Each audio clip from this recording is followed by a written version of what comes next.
حدیث پاک ہے،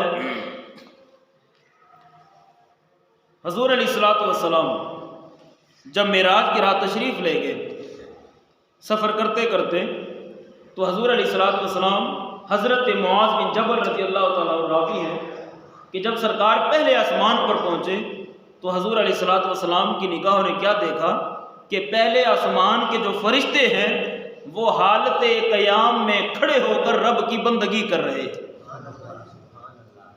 حالت قیام میں کھڑے ہیں، رب کی عبادت کر رہے ہیں۔ حضور علیہ الصلوۃ والسلام نے جب یہ منظر دیکھا نا تو سرکار کے دل میں یہ بات آئی کہ مولا یہ عبادت کا کتنا خوبصورت طریقہ ہے، کاش کہ یہ میری امت کو حاصل ہو جائے، کاش یہ میری امت کو حاصل ہو جائے۔ جیسے ہی سرکار کے دل میں یہ بات آئی، رب نے فرمایا محبوب جا، یہ تجھے پسند آیا ہے، ہم نے تیری امت کو عطا فرما دیا ہے۔ اچھا، جب حضور علیہ الصلوۃ والسلام دوسرے آسمان پر تشریف لے گئے تو سرکار نے کیا دیکھا کہ دوسرے آسمان کے جو فرشتے ہیں وہ حالت رکوع کے اندر کھڑے، رب کو یاد کر رہے، رب کی بندگی کر رہے۔ جب حضور علیہ الصلوۃ والسلام نے اس کو دیکھا تو پھر سرکار کے دل میں بات آئی، مولا تجھے منانے کا یہ کتنا خوبصورت طریقہ ہے، تیری عبادت کا یہ کتنا پیارا انداز ہے، کاش یہ انداز بھی میری امت کو حاصل ہو جائے۔ بس جیسے ہی سرکار کے دل میں یہ بات آئی، رب نے کہا محبوب جا، ہم نے تیری امت کو یہ طریقہ بھی عطا فرما دیا ہے۔ اچھا، پھر سرکار تیسرے آسمان پر تشریف لے گئے۔ جب تیسرے آسمان پر گئے، سرکار کی نگاہوں نے کیا دیکھا کہ تیسرے آسمان کے جو فرشتے ہیں وہ حالت سجدے کے اندر ہیں، حالت سجدے میں ہیں، رب کی بندگی کر رہے ہیں، رب کو یاد کر رہے ہیں۔ جب سرکار نے وہ انداز دیکھا کہ سارے فرشتے سجدے میں پڑے ہیں، اس انداز سے رب کو یاد کرتے ہیں، رب کی بندگی کرتے ہیں، تو دل میں خیال آیا مولا کاش کہ یہ طریقہ بھی میری امت کو حاصل ہو جائے، یہ طریقہ بھی میری امت کو حاصل ہو جائے۔ بس دل میں بات آئی، رب نے کہا محبوب تجھے یہ طریقہ بھی پسند آیا، جا یہ طریقہ بھی میں نے تیری امت کو عطا فرما دیا۔ اچھا، حدیث اتنی پیاری ہے، سبحان اللہ آپ کی بہت زیادہ دے رہی ہے، ذرا اور زور کی آواز سے بولیں۔ یعنی یہ فرشتوں کا طریقہ ہے، جو ہم نماز پڑھتے ہیں یہ فرشتے اس انداز سے رب کو یاد کرتے ہیں۔ اچھا، پھر سرکار فرماتے ہیں کہ میں جب چوتھے آسمان پر گیا، چوتھے آسمان پر میں نے کیا دیکھا کہ چوتھے آسمان کے سارے فرشتے حالت تشہد میں بیٹھ کر رب کو عبادت کر رہے، رب کو یاد کرتے ہیں۔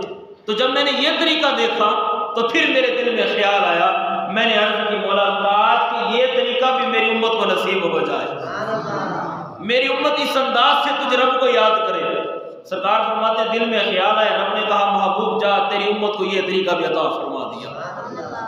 اچھا، پھر سرکار فرماتے ہیں کہ میں پانچویں آسمان پر گیا، میں نے پانچویں آسمان پر کیا دیکھا کہ جو پانچویں آسمان کے فرشتے ہیں وہ تسبیحات پڑھ کے اللہ رب العزت کی بندگی کر رہے ہیں، یعنی سبحان اللہ سبحان اللہ سبحان اللہ پڑھ رہے ہیں، رب کی تسبیح بیان کر رہے ہیں۔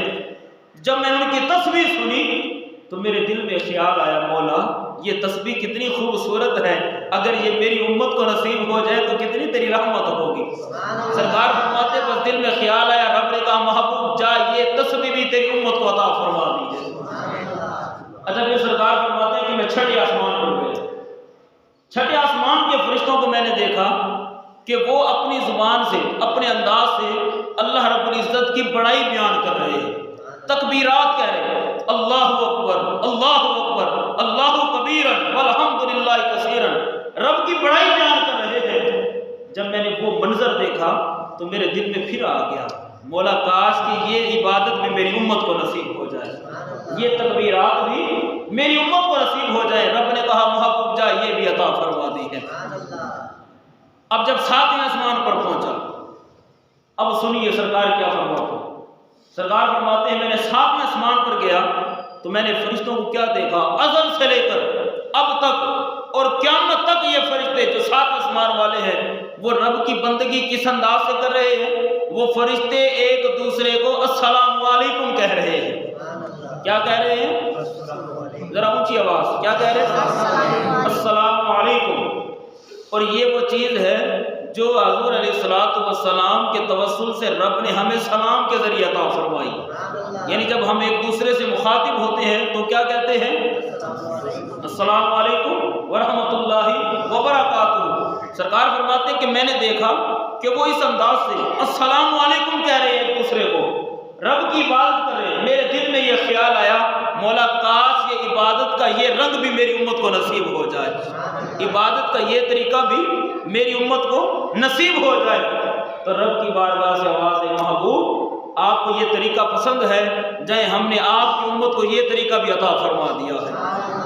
اب ذرا سوچئے جب بندہ نماز پڑھتا ہے تو اللہ اکبر کہہ کر فرشتوں کی سنت ادا کرتا ہے یا نہیں کرتا؟ کرتا ہے نا.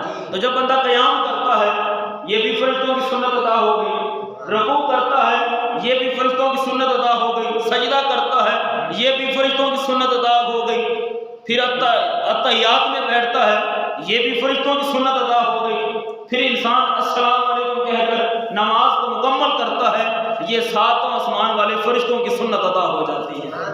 اچھا اب یہاں ایک اور مزے کی بات ہے، پہلے آسمان والے قیام کر رہے ہیں رکوع نہیں کر رہے، دوسرے آسمان والے رکوع میں ہیں سجدے میں نہیں، تیسرے آسمان والے سجدے میں ہیں رکوع میں نہیں، چوتھے آسمان والے حالت تشہد میں ہیں سجدے میں نہیں، پانچویں آسمان والے تسبیحات میں ہیں تکبیرات میں نہیں، السلام علیکم نہیں. یعنی ایک آسمان کے فرشتے جو کر رہے ہیں وہ دوسرے فرشتے نہیں کر رہے.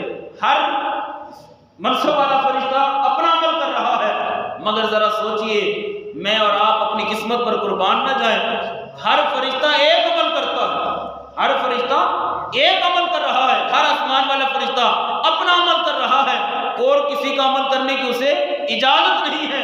لیکن جب مصطفیٰ کا غلام نماز شروع کرتا ہے اول سے لے کر آخر تک وہ ساتوں آسمانوں کے فرشتوں کی سنت ادا